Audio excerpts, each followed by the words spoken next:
Él es licenciado en Ciencias Políticas por la Universidad Católica de Córdoba, magíster en Filosofía por la Universidad de Navarra, doctor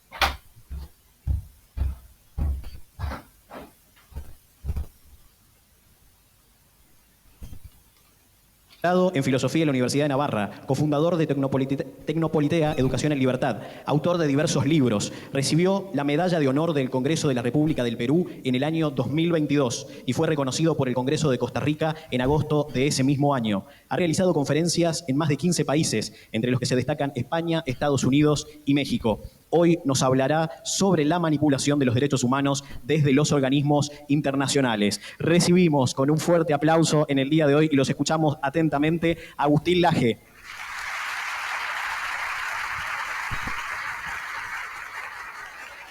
Muchas gracias.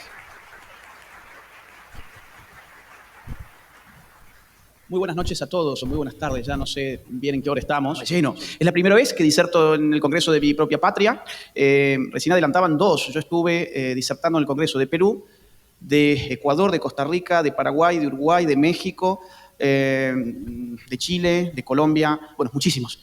Y otros más que se me pierden, pero acá nunca había estado. De hecho, el día que entré a conocer el Congreso fue el día que asumió Javier Milei, así que soy, digamos, un nuevo en este ámbito. ¿Qué voy a política? Con lo cual yo voy a tratar de desarrollar conceptualmente qué es el globalismo.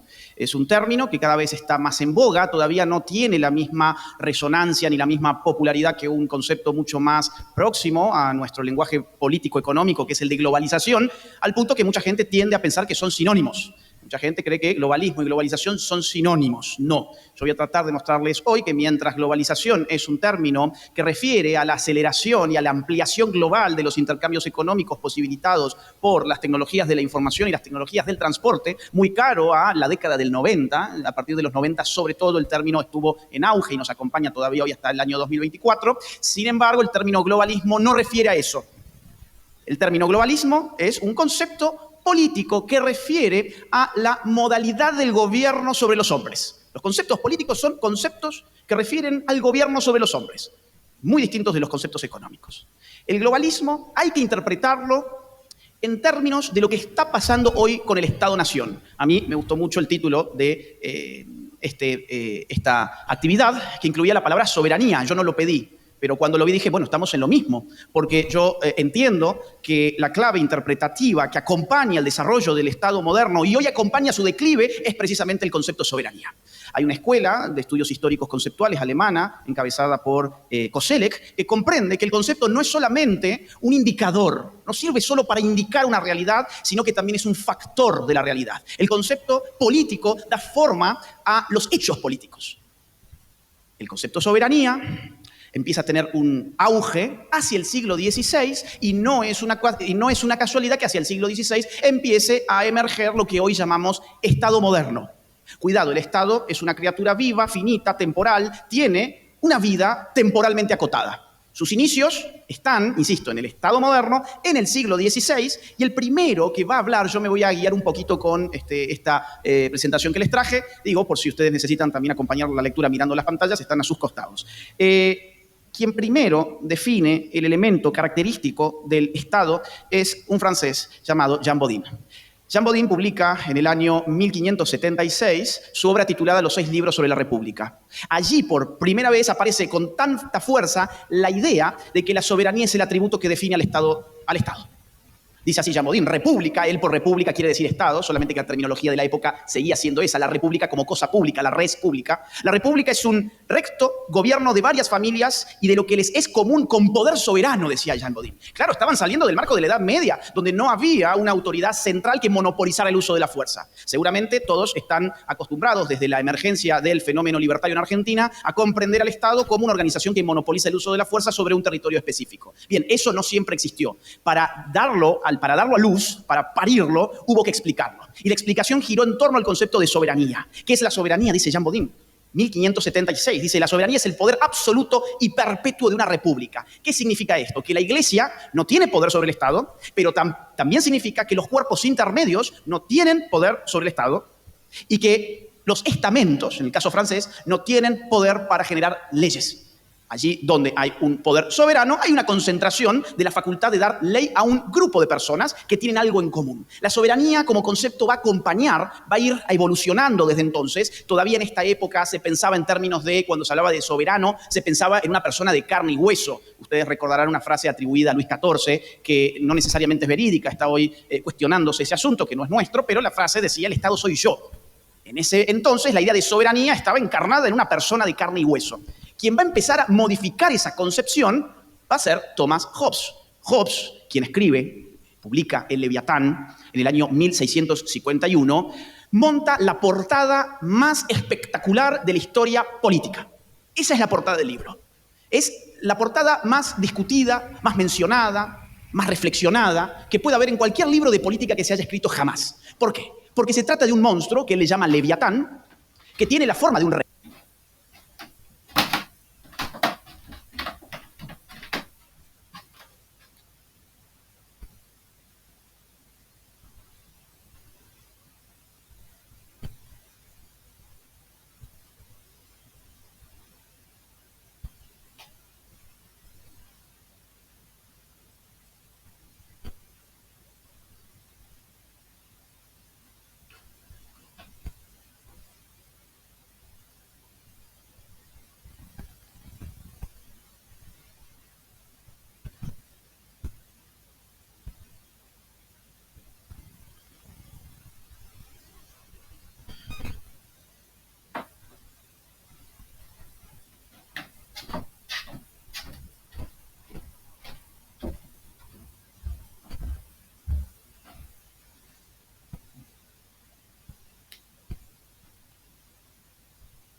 Jamás. ¿Por qué? Porque se trata de un monstruo que él le llama Leviatán, que tiene la forma de un rey, ustedes verán, que tiene un cetro y tiene una espada. Es el poder de la fuerza y es el poder del derecho. Y es el poder de la fe también. El Leviatán para Hobbes tiene que interpretar la fe. Pero la particularidad es que está constituido por un sinfín de hombrecitos pequeños. Verán ustedes, está el Leviatán constituido por un sinfín de hombrecitos pequeños. ¿Por qué es esto? Porque la filosofía política ha tenido que legitimar la organización estatal y su concentración del poder. Ha tenido que explicar en qué sentido el Estado es algo distinto de una banda de mafiosos que te asaltan a mano armada. Este gran problema es el problema de la filosofía política. Y a Hobbes se le ocurre una idea maravillosa que da inicio a la filosofía política moderna. Esa idea es: pensemos al hombre en una situación prepolítica, un hombre en estado de naturaleza. ¿Cómo sería ese hombre en estado de naturaleza donde no hay ningún organismo político que lo rija? Pues ese hombre sería un salvaje desesperado por conseguir sus deseos, por consumar sus placeres, y eso lo llevaría a estar en guerra de todos contra todos, dice Hobbes. Hay una guerra de todos contra todos, la sociedad no puede civilizarse hasta que esos individuos que también están dotados de razón se reúnan y sellen un pacto social. Ese pacto social sirve para constituir al Leviatán. El Estado entonces es el producto de la deliberación política de individuos que estaban aislados. Fíjense esto, qué interesante, dice Thomas Hobbes. En efecto, gracias al arte se crea ese gran Leviatán que llamamos república o Estado, que no es sino un hombre artificial, aunque de mayor estatura y robustez que el natural, para cuya protección y defensa fue instituido, en el cual la soberanía es un alma artificial que da vida y movimiento al cuerpo entero. O sea, ¿qué es el Estado? Es un hombre gigante compuesto de todos nosotros. ¿Ustedes creen que esto es filosofía política quedada en el pasado? Eso me lo enseñaron a mí en el colegio cuando me decían: el Estado somos todos. Somos hobbesianos. Porque no podemos explicar el Estado moderno sin pensar en términos de una función que es determinante para Hobbes y para los teóricos del Estado de allí en adelante, que es la seguridad. Sin Estado no podemos resolver nuestros problemas porque eso nos lleva a aplicar cada uno su propia ley. ¿Qué significa que el Estado sea soberano? Que un solo cuerpo va a instituir las reglas con las cuales la sociedad se puede coordinar. Esa idea habilita el Estado absoluto. El Estado absoluto, que es la primera forma del Estado moderno, es una consecuencia práctica, evidentemente, de estas ideas. Ahora, ustedes verán que yo les dije que este libro era de 1651, pues en 1648 ya hemos tenido la Paz de Westfalia. ¿Qué es la Paz de Westfalia? Es el acontecimiento político que da vida a un sistema internacional dividido territorialmente en unidades políticas que detentan el monopolio de la creación del derecho. Y eso es el Estado. Es decir, ¿desde cuándo existe el Estado moderno en términos prácticos? Paz de Westfalia. ¿Desde cuándo existe el Estado en términos teóricos? Desde Bodin en adelante y sobre todo Hobbes. Entonces, Con esto, ¿qué les quiero decir? Que las ideas y la realidad se van entrecruzando. Hay un solapamiento. Cuando la idea logra solapar con la realidad, genera hegemonía. Genera hegemonía. Entonces, allí va a aparecer una corriente que todos ustedes habrán escuchado seguramente, que es el liberalismo clásico. El liberalismo clásico es una reacción a Hobbes. ¿De la mano de quién viene? Viene de John Locke. Seguramente ustedes han escuchado al presidente Milley hablar del derecho a la vida, la propiedad y la libertad. Recién fue enunciado aquí por Martin Menem. Bueno, ¿de dónde sale eso? Sale de la respuesta que le da John Locke a Thomas Hobbes. Locke escribe el libro más importante para esto, es el segundo tratado sobre el gobierno civil, publicado en 1690. Que fue una contribución a la Revolución Gloriosa de 1688. John Locke va a definir al poder político como el derecho a dictar leyes. El Estado, dice, es el poder de hacer leyes. Todo esto ustedes pueden decir, ay, pero ¿por dónde está yendo? ¿Por qué termino hablando de estas cosas? No, esto es muy importante para entender el declive del Estado moderno. Ya han escuchado recién quién está haciendo la ley. No es el Estado. Algo está pasando.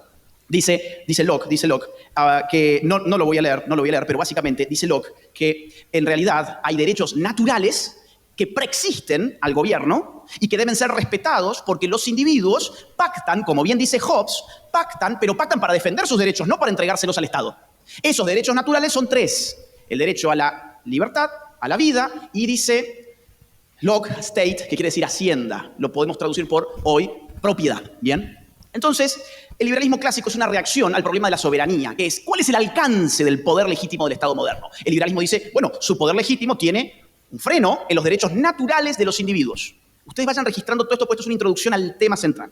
El liberalismo clásico dice hay derechos naturales, esa idea no es moderna, de hecho tiene larga data, la recupera Locke, la trae de otros autores anteriores, y dice el freno del Estado es el derecho natural. Fundamentalmente los tres que hemos mencionado. Claro, ustedes dirán, bueno, otra vez hablando de autores, que ¿qué importa que dijo Locke? No, importa mucho, estas fueron las ideas que impactaron y legitimaron la revolución de 1688. Bien, y fue lo que absorbieron los americanos para llevar adelante su revolución de 1776. Estamos hablando de política en términos significativos, donde 2 siglos no son nada. Estas son las ideas que hoy estamos discutiendo, a pesar de su lejanía a priori.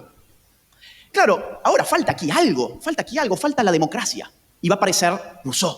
Rousseau va a publicar el Contrato Social, allá por más o menos 1754, más o menos, y este va a ser el texto más importante de los revolucionarios franceses de 1789.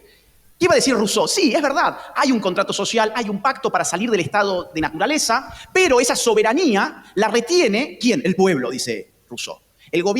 Rousseau, tengo una relación amor-odio con él, Rousseau era, digamos, una persona que en el fondo pensaba que así podía rescatar la libertad. Él tenía la esperanza de que si depositaba la soberanía en el pueblo, pues el pueblo no querría oprimirse a sí mismo y concebía al pueblo como una entidad monolítica. Entonces él dice, bien, en ese contrato social es cierto, se crea un gobierno, pero el pueblo sigue siendo el soberano. Allí aparece nuestra democracia moderna, solo que después se representa al político conforme a los instrumentos republicanos. Pero fíjense cómo toda la filosofía política moderna, desde el siglo XVI hasta ya casi, digamos, siglo XIX o cerca del siglo XIX, versa sobre lo mismo y da origen a las ideologías que hoy discutimos. El problema del totalitarismo hobbesiano o del autoritarismo hobbesiano, el problema del liberalismo, el problema de la democracia. Somos deudores de todo esto. Entonces, ¿qué estamos viviendo hoy? Hoy estamos viviendo el declive de ese sistema. Hoy estamos viviendo el agotamiento inducido de las capacidades soberanas de los Estados-nación. La soberanía no es que esté dejando de existir, el poder de mandar siempre existe.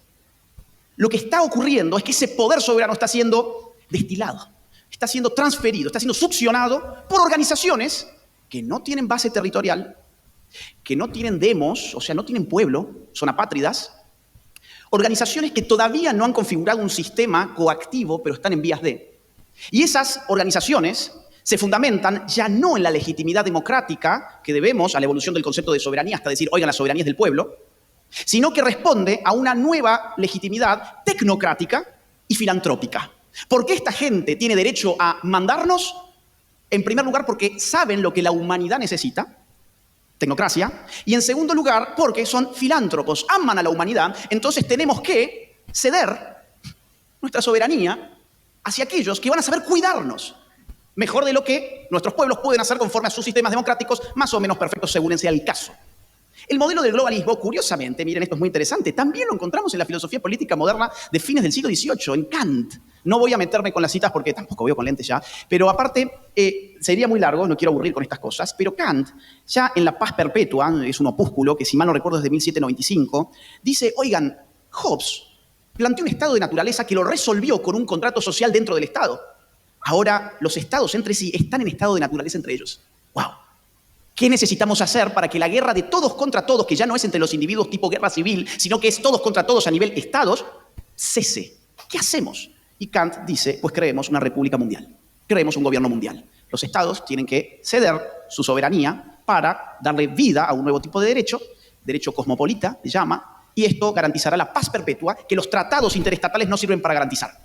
Aquí está la base del globalismo. La idea de que existe una problemática internacional que requiere de la configuración de un poder internacional para ser solucionado. Esa problemática ustedes pónganle el nombre que quieran, para Kant era la guerra, pero hoy podemos decir también por qué no una pandemia, hoy podemos decir por qué no los derechos humanos, hoy podemos decir por qué no el cambio climático. Hay un sinfín de posibilidades abiertas para tratar de legitimar la conformación de organismos internacionales que demanden para sí soberanía sobre las naciones. Les voy a poner, ahora sí, algún ejemplo de hoy. Esto, a mi juicio, se empieza a ver en la misma conformación de Naciones Unidas después de la Segunda Guerra Mundial. Yo no soy muy amigo de ninguna de las etapas de Naciones Unidas. Creo que desde su conformación ya hay un problema y es una aspiración a la gobernanza. Miren ustedes, por ejemplo, esta es la Carta Constituyente de Naciones Unidas, define los propósitos. En primer lugar, dice, en su artículo 1, mantener la paz y la seguridad internacionales. Salíamos de una Segunda Guerra Mundial. Muy bien. Pero ya en el inciso 3 del artículo 1 encontramos lo siguiente. Escuchen. Solucionar problemas internacionales de carácter económico, social, cultural o humanitario y en el desarrollo y el estímulo del respeto a los derechos humanos. A mí esa parte ya no me gusta nada. Que me digan que necesitamos organismos internacionales para solucionar problemas que son propios de las naciones a nivel económico, social, cultural, humanitario y que además van a crear derecho, claro que revestido bajo el término muy simpático de derechos humanos, pero al final de cuentas no sé qué cae dentro de eso, ya lo vamos a ver. A mí me parece que es una suerte de embrión globalista que ya estamos viendo a mediados del siglo XX. Fíjense, por ejemplo, el artículo 55 de la Carta Constituyente, insisto, esto no es nuevo, esto es bastante viejo.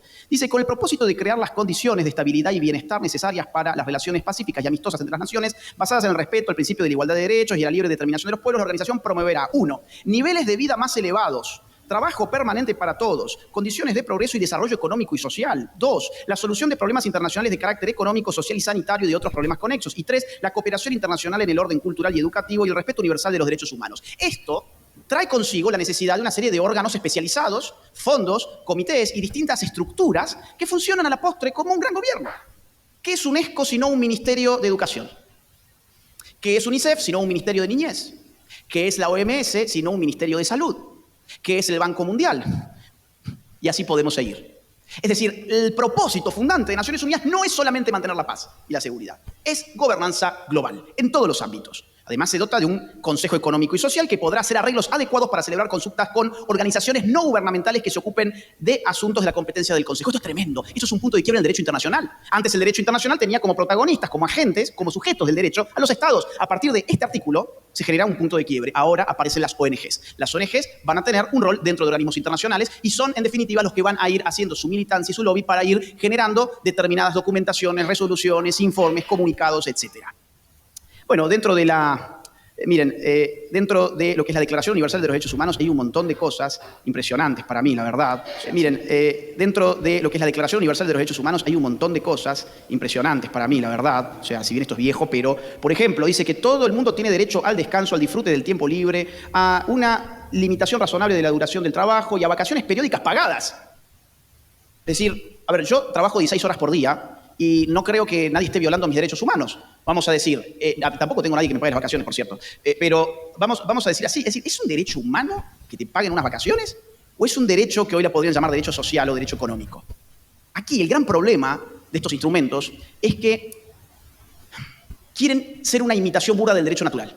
Pretenden que hay una universalidad de los derechos humanos, pero no pueden ponerse de acuerdo de quién es el ser humano. El gran problema de esta declaración fue que nadie se ponía de acuerdo en qué consiste la naturaleza humana de la cual vamos a derivar derechos. Por lo tanto, a la postre, el gran problema de los derechos humanos actuales es que no tienen nada que ver con el derecho natural, que por definición está limitado. ¿Limitado a qué? A la limitación de la naturaleza humana. No, ahora los derechos humanos tienen otro fundamento, que es lo que ellos llaman derechos progresivos, que es la ideología política que supone que se requiere una ampliación de derechos que se va, digamos así, acorazando bajo la terminología de los derechos humanos. Hoy cualquier cosa es un derecho humano. Recién decía Neidi que la educación sexual integral ya está expresada en términos de derecho humano porque es la manera que ellos tienen para pasar por encima de las legislaciones nacionales. Cada vez que ellos dicen que algo es un derecho humano, lo que están diciendo es no tenemos que legislar eso en ninguna nación, ya lo hemos decidido nosotros. Ustedes solamente tienen que adecuar legislativamente o a través de fallos, esta interpretación que hace este equipo de expertos, comités, comisiones, etc. Esto es gravísimo. ¿Por qué? Porque el Estado entonces se convierte en exactamente lo que los argentinos han votado para que no sea. 56% de la gente votó la idea de que aquí había que defender 3 derechos: libertad, propiedad, vida. Ahora, hoy, por ejemplo, lo que yo acabo de decir, que no existe un derecho humano a vacaciones pagadas, o podría poner muchos otros ejemplos, hoy eso sería, digamos, violatorio de los derechos humanos.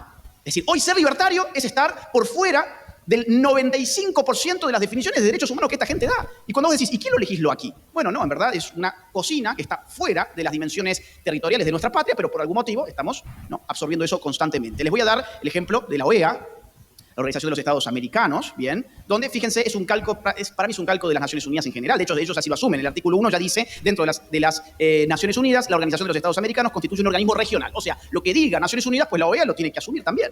Por eso, insisto, nadie decía hace un rato nada más, miren, la OEA a su vez está diciendo que expertos de la ONU dicen que tal cosa es un derecho humano.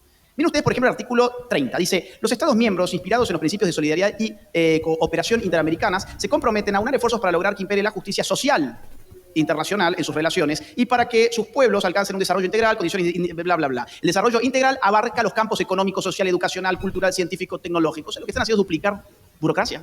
Tenemos burocracia para todo eso dentro del Estado, pues ahora en OEA tendrá que empezar a formarse distintos comités, distintos órganos que respondan a esto. Entre otros, el Sistema Interamericano de los Derechos Humanos. El Sistema Interamericano de los Derechos Humanos consta de 2 órganos. Uno de ellos es la CIDH, Comisión Interamericana de los Derechos Humanos, y la otra es la Corte IDH, Corte Interamericana de los Derechos Humanos. Dejen ustedes mostrarles algunos ejemplos. En primer lugar, miren ustedes lo que es el financiamiento, algo recién decía también Neidy. Esto es de la CIDH, esa es la distribución entre fondos regulares y fondos específicos. El fondo regular es el que le viene de OEA, o sea, de los Estados americanos. El fondo específico, el verde, es el que le viene desde Google, pasando por la Fundación Ford, George Soros, Open Society Foundations, España, Suecia y distintos países que ni siquiera son de nuestro continente y que por algún motivo ponen allí dinero. Ya vamos a ver alguno de esos motivos. Bueno, aquí, por más dudas, aquí está un detalle donde ustedes pueden ver cuáles son las siglas de las organizaciones que están financiando nada menos que la Comisión Interamericana de los Derechos Humanos. Y esto es, a su vez, el informe último que está publicado del año 2022 de la Corte, donde tenemos también una proporción alevosa de fondos excepcionales, o sea, de fondos de agentes que no son parte de OEA. Jerarquía sexual, los binarios de sexo y género y la misoginia. Toda una terminología que no tiene absolutamente nada que ver con los problemas que nosotros tenemos. Pero esta gente impone este tipo de terminología que el 99% de los pueblos no sabe ni siquiera qué demonios significa y van a operar sobre esa base. Estos principios, combinados con la intolerancia generalizada hacia las personas con orientaciones sexuales, identidades y expresiones de género no normativas y cuerpos diversos, legitiman la violencia y la discriminación contra las personas LGBTI o aquellas percibidas como tales. En este informe, la CIDH insta a los Estados miembros de OEA a adoptar medidas comprensivas para combatir la discriminación, prejuicios, bla, bla, bla. O sea, te va a decir que insta a los Estados a hacer una serie de cosas. Por ejemplo, los Estados miembros de la OEA deben adoptar un marco legal que proteja específicamente a las personas de la discriminación basada en la orientación sexual, la identidad de género, la diversidad corporal. Este marco normativo debe incluir leyes contra la discriminación, enmiendas a la legislación existente para incluir la no discriminación basada en estos motivos y leyes de identidad de género. O sea, te dicen que tenés que legislar. Leyes de identidad de género que son, por ejemplo, una ficción jurídica que supone que si yo ahora me autopercibo como mujer, pues entonces ustedes quedan obligados a percibirme de la manera que yo me autopercibo. Con un enorme problema, y es que la autopercepción es epistemológicamente inasequible. Yo no puedo saber cuál es su autopercepción.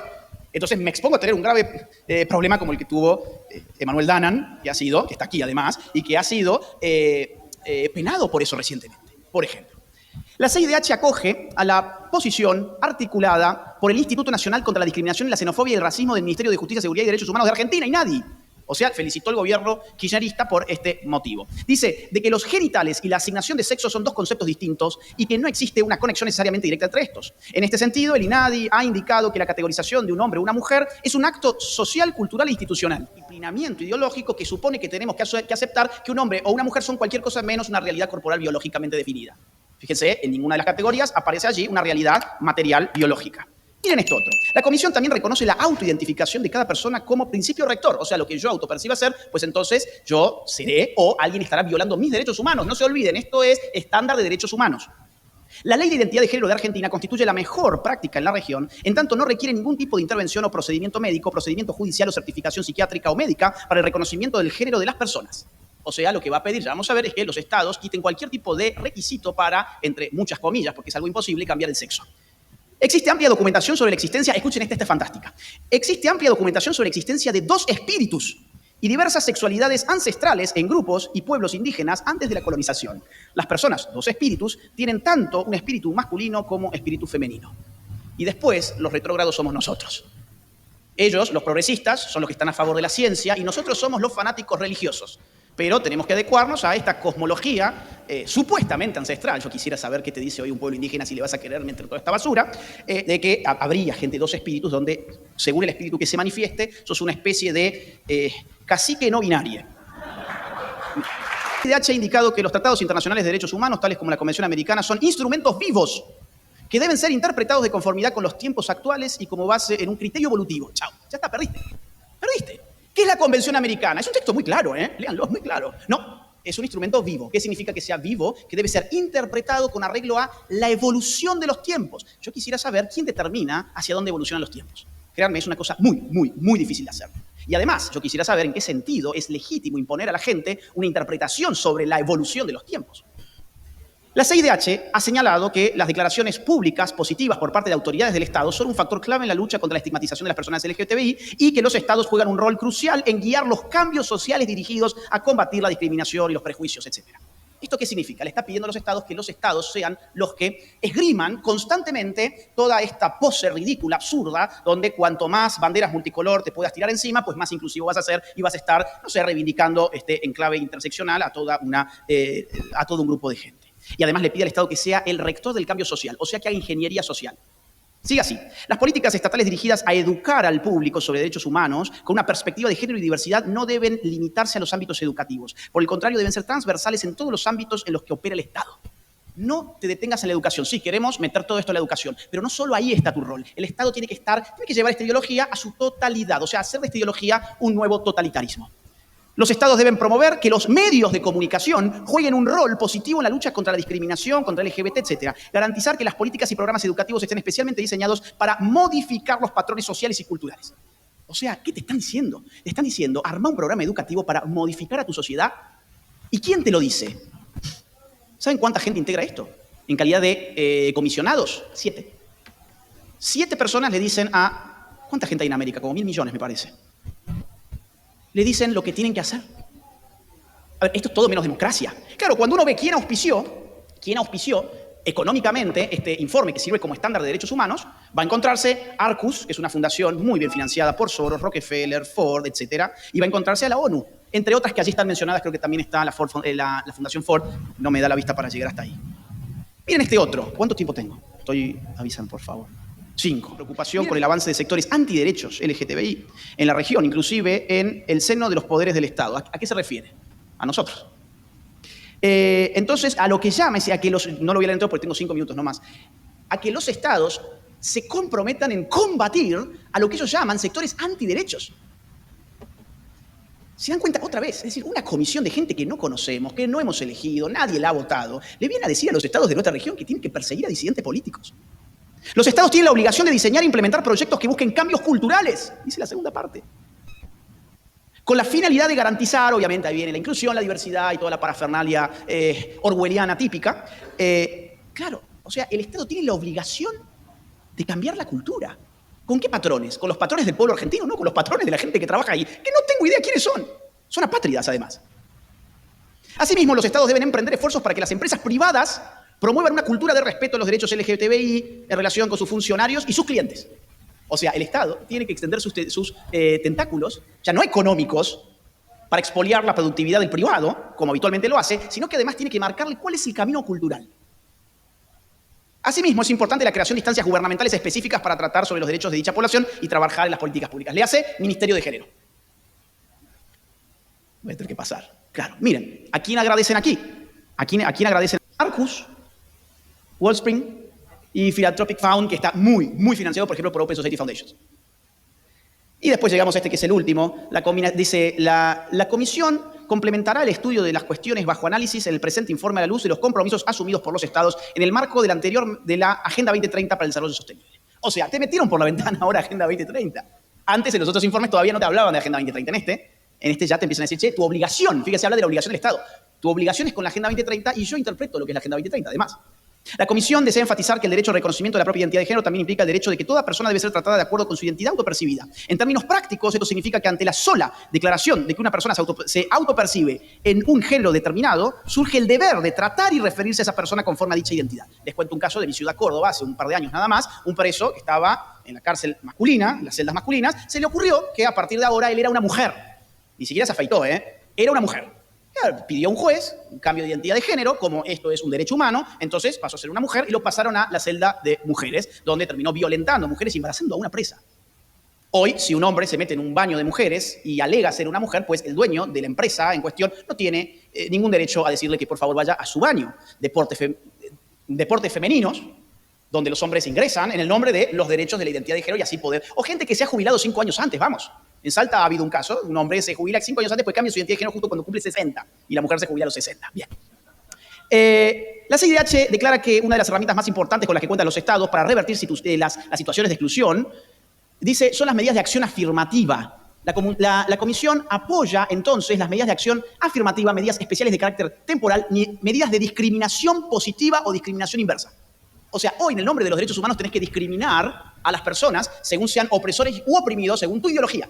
Si sos hombre, bueno, ya la tenés bastante complicada. Además, sos el representante de la heteronormatividad. Y bueno, entonces ya está. Digamos, financiamiento internacional, tiene el apoyo de todos los grandes medios, tiene el apoyo de estaciones y que todo el mundo los aplaude y los celebre, pero son los oprimidos. Las Américas, Wellspring, el gobierno de Holanda. El gobierno de Holanda puso plata para esto, ¿te das cuenta? Miren, ya no tengo más tiempo para esto. Esto es, les cuento muy rápido sin leerlo, es una opinión consultiva de la Corte IDH. Acabamos de ver los ejemplos de la Comisión Interamericana. La Corte es un órgano contencioso, donde se llevan a veces a pedir opiniones consultivas, y en este caso es del Estado de Costa Rica, esto fue del año 2017, donde la Corte dijo que efectivamente era un derecho humano algo llamado identidad de género, era un derecho humano la adopción homoparental, era un derecho humano todas estas cuestiones de las que estamos hablando hoy, y que los estados tenían la obligación internacional de acondicionar sus sistemas legislativos en torno a esas exigencias del sistema al cual han adherido, que es el Sistema Interamericano de los Derechos Humanos. Nada de esto figura en la Convención de los Derechos Humanos en América, nada de estas categorías figura en los tratados en los que Argentina se comprometió, pero estas interpretaciones, dado que vienen de la mano de una concepción evolutiva del derecho internacional, hoy está merced a la interpretación de cualquiera que tenga poder de lobby para estar allí ocupando lugares en estos órganos de poder. Simplemente, última filmina, para que ustedes vean qué interesante, estas son las finanzas de ese año de la Corte IDH, año 2017, donde gran parte del dinero que le entró no son de fondos de la OEA, sino que son ingresos extraordinarios, como por ejemplo